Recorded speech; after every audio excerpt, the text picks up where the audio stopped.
अस्सलामुअलैकुम and welcome to Alizeh vlogs. Iran Israel जंग मज़ीद बढ़ती जा रही है और अमेरिका पहली मर्तबा अब खुलकर सामने आ चुका है। अमेरिकी सदर डोनाल्ड ट्रंप ने ईरान को बग़ैर किसी शर्त के गैर मशरूत सरेंडर का हुक्म दे दिया है। ये बहुत अहम मामला है। इस पर चीन का क्या रद्दअमल आया, इस पर रशिया का क्या रद्दअमल आया, आपके साथ इस व्लॉग में शामिल करूँगा। ईरान के सुप्रीम लीडर आयतुल्लाह खामनाई के कत्ल के हवाले से डोनाल्ड ट्रंप ने ट्वीट कर दिया है, वो भी आपको पढ़ कर के सुनाऊंगा। इमरान खान साहब का जेल से बहुत ही अहम पैगाम आया। खित्ते में बढ़ती हुई कशीदगी की हवाले से उनका अगला लाहेअमल क्या होगा, इसके अंदर उन्होंने बयान किया। खैबर पख्तूनख्वा के बजट के हवाले से उन्होंने बात की। तफसीलात आपके साथ शामिल करता हूँ। मेरे ऊपर एक और FIA का केस बना दिया गया है, मेरे घर पे नोटिस मिला है। मैं किस तरह से इस फाशिज़म का सामना कर रहा हूँ, इसकी तफसीलात भी आपको बताऊँगा। इस व्लॉग में एक बहुत ही अहम चीज़ जो आपके साथ शामिल करनी है। कल आर्मी चीफ़ की तकरीब के अंदर मौजूदगी वाशिंगटन DC के एक होटल में, और वहाँ पर एक ऐसा शख्स जिसे पाकिस्तानी देख कर हैरान है। उस शख्स के बयानात, उस शख्स की वीडियोज़, उस शख्स की ट्वीट्स इस हद तक हैरान कुन है कि वो इंडिया को अपना दोस्त कहता है, पाकिस्तान को इंडिया जैसा बनने का मशवरा देता है, नरेंद्र मोदी को एक बेहतरीन लीडर करार देता है और पाकिस्तान के लिए नरेंद्र मोदी जैसा एक लीडर होने की दुआ भी करता है। वो इसराइलियों को अपना भाई कहता है, इसराइल के साथ सरेआम खड़े होने की बात करता है। उसकी तमाम ट्वीट्स और पुराने बयानात आपको दिखाऊंगा। कल वो फोर सीज़न होटल के अंदर जनरल आसिम मुनीर के साथ मौजूद था, जिस पर पाकिस्तानी इस वक्त हैरान हैं। तफसीलात आपके साथ शामिल करूँगा।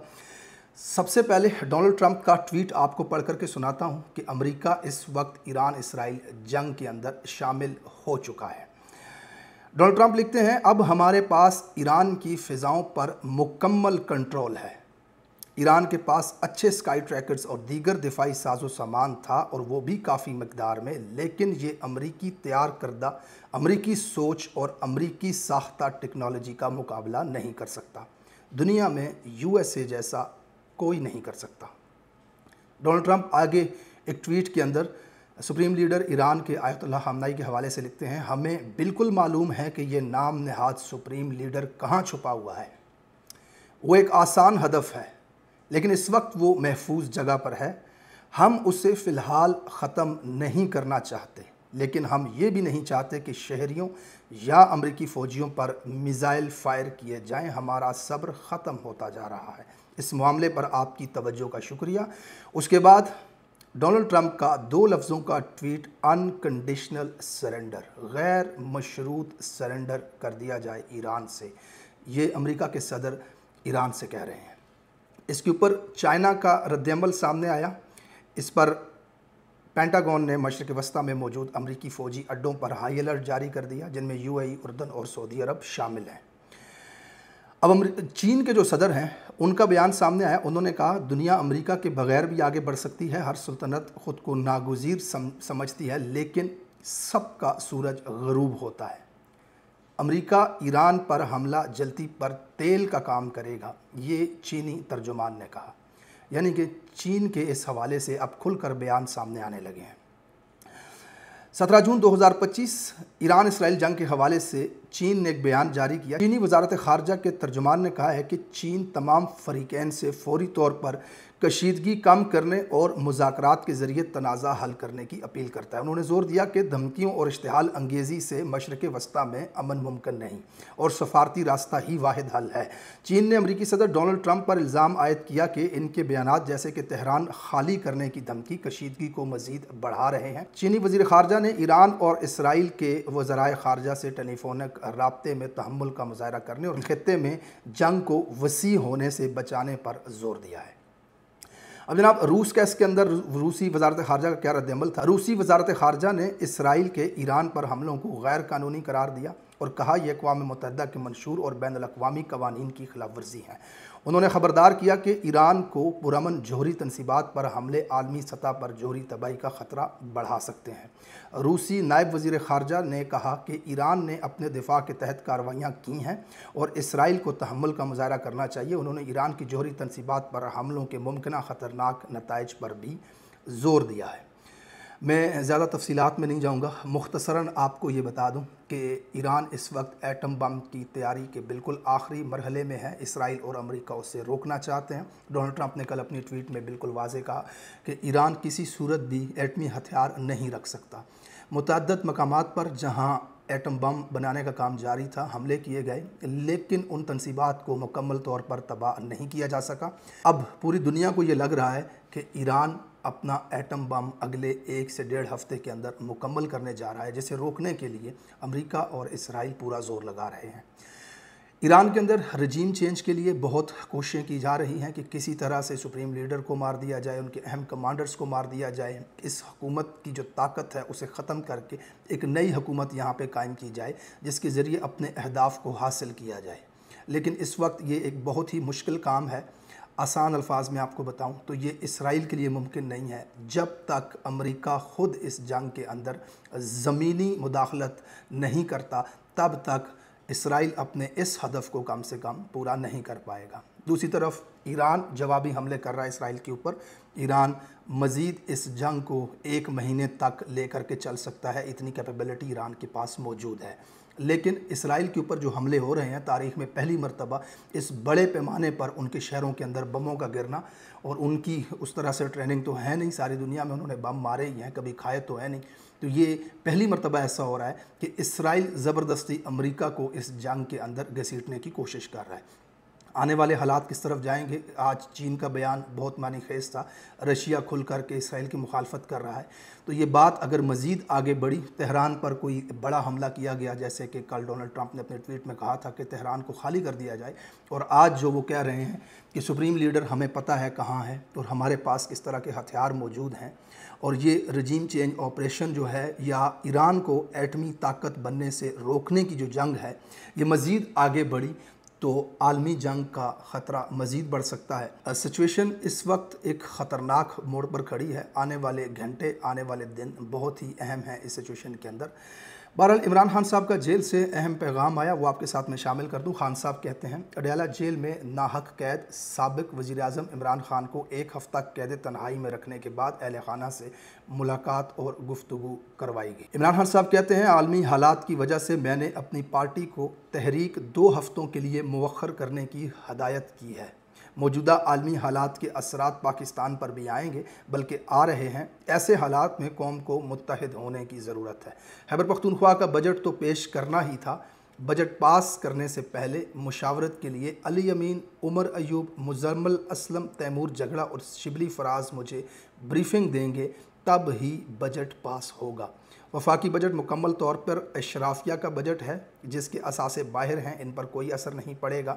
इस बजट का सारा बोझ अवाम, तनख्वाहदार तबके और किसान पर पड़ेगा। सिर्फ नवाज़ शरीफ और जरदारी के असासे बाहर नहीं, बल्कि इनके वज़रा के असासे भी बाहर हैं। वफाकी बजट में इन लोगों पर मज़ीद टैक्स लगा दिया गया है जो ईमानदारी से टैक्स दे रहे हैं, और जो टैक्स चोरी कर रहे हैं इनको मज़ीद छूट दे दी गई है। खबरों के मुताबिक 33 लाख लोग पिछले चंद सालों में मुल्क छोड़कर चले गए।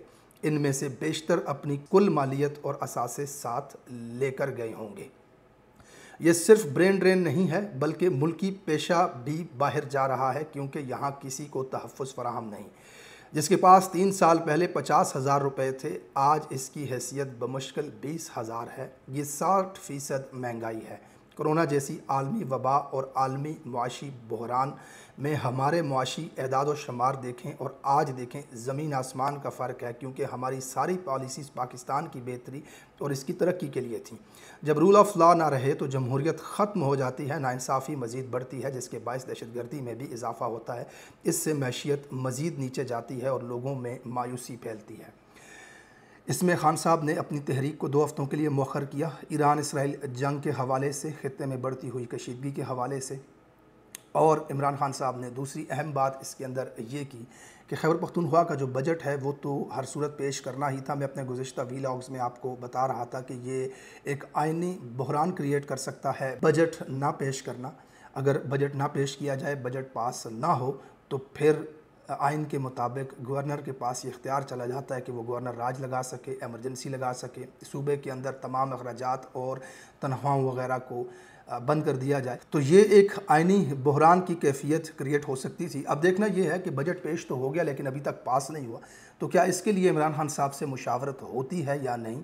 असूली तौर पर पूरी दुनिया ये जानती है कि खैबर पख्तूनख्वा के लोगों ने इमरान खान को वोट दिया है। उम्मीदवारों के नाम भी जाने बगैर उनको सिर्फ ये बताया गया कि ये इमरान खान का कैंडिडेट है, तो लोगों ने जाकर के उसके बक्से में वोट डाल दिए। तो अवाम का फ़ैसला करने का हक़ भी इमरान खान के पास है, वही इस चीज़ का फ़ैसला करेंगे।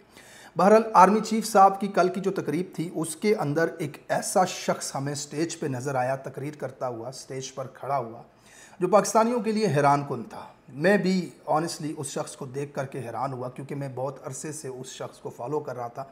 मैं देख रहा था उसके मुख्तलिफ बयानात।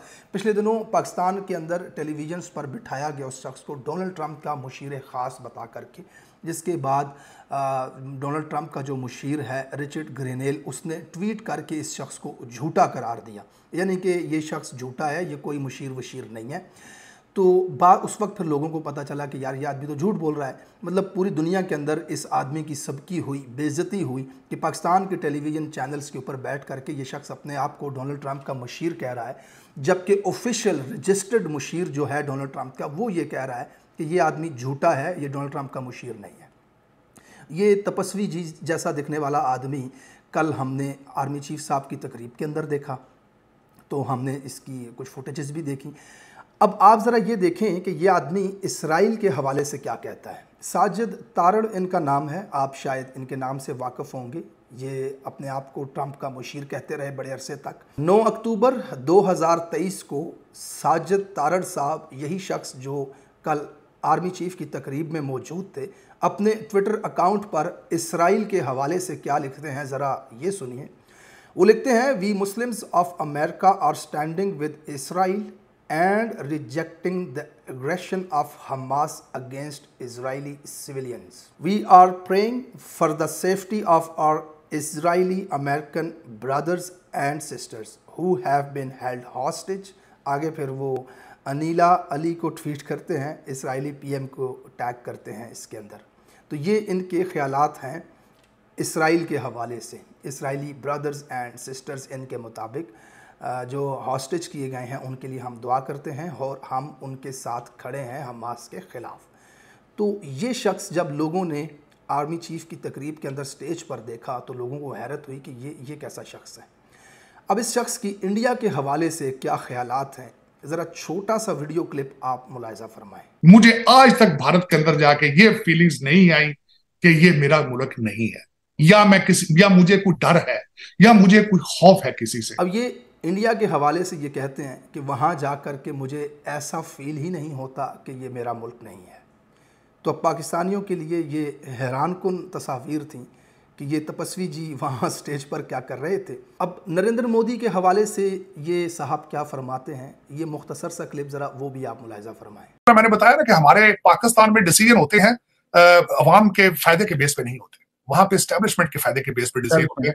उनको सूट नहीं कर रहा होगा इंडिया के साथ अच्छा चलना, उनका सूट कर रहा होगा कि असला बाय किया जाए बाहर से, उनको ये सूट कर रहा होगा कमिश्नर का है। देखिए ना, मेरी छोटी सी एक मिसाल है जो सबको चुभती है। वहां पे हमारी पाकिस्तान की लेबर दुबई और सऊदी अरेबिया की सड़कें बना रही है, हमारी सड़कें कोरिया और चाइना बना रहे हैं। Modi ji is a remarkable leader, he is a natural born leader. Modi जैसे लीडर्स सदियों में पैदा होते हैं। मोदी एक बावकार लीडर है। दुआ है कि पाकिस्तान को भी मोदी जैसा लीडर मिल जाए। एक ऐसा शख्स, जब एक एम्बेसी की तरफ से अरेंज की गई ऑफिशियल तकरीब है जिसके अंदर पाकिस्तान के फील्ड मार्शल आर्मी चीफ भी मौजूद हैं, क्योंकि हम तो रियासत की तरफ से जो नैरेटिव सुनते हैं उसमें तो 2 नेशन थ्योरी की बात होती है, 2 कौमी नज़रिए की बात होती है, भारत हमारा दुश्मन है की बात होती है, नरेंद्र मोदी ख़ित्ते में अमन के लिए ख़तरा है जैसी बातें होती हैं। तो ये शख्स जो नरेंद्र मोदी को अजीम लीडर कहता है, हिंदुस्तान को अपना घर कहता है, इसराइल जिसे पाकिस्तान ने आज तक एक्सेप्ट ही नहीं किया, पाकिस्तान के पासपोर्ट पे लिखा होता है कि इसराइल के अलावा ये पूरी दुनिया के लिए कारआमद है पासपोर्ट। तो जनाब उस मुल्क के हवाले से ये शख्स इसराइलियों को अपने बहन भाई कहता है और उनके साथ खड़ा होने का दावा करता है। तो एक ऐसे शख्स की स्टेज पर मौजूदगी बहुत सारे सवालों को जन्म देती है कि भाई अब इसको कौन लेके आया, इसकी इन्वेस्टिगेशन होनी चाहिए कि जहाँ पे आर्मी चीफ़ ने आना था उस तकरीब के अंदर ये आदमी कैसे आया, इसे रोका जाना चाहिए था वहाँ पर कि भाई आपका क्या काम है, आप टेलीविज़न पर बैठकर अपने आप को डोनाल्ड ट्रंप का मशीर कहते हो, फिर डोनाल्ड ट्रंप की एडमिनिस्ट्रेशन उसकी तरदीद करती है कि भाई ये आदमी झूठ बोल रहा है। तो इस किस्म का एक बहरूपिया आदमी, एक फ्रॉडिया आदमी पाकिस्तान के हाई ऑफिशल्स के साथ खड़ा जब नज़र आता है तो इस पर पाकिस्तानियों को शर्मिंदगी होती है। पाकिस्तान के एज एन इंस्टीट्यूशन ये पाकिस्तान के आर्मी के ख़िलाफ़ ये बात जाती है। तो मेरा ख़्याल है इसके ऊपर इन्वेस्टिगेशन होनी चाहिए कि कौन इस आदमी को लेकर के आया था, इसको किसने इजाज़त दी थी वहाँ उस तकरीब के अंदर आने की, इसका जिस तरह का पास्ट है, जिस तरह की इसकी वीडियो सोशल मीडिया के ऊपर मौजूद हैं।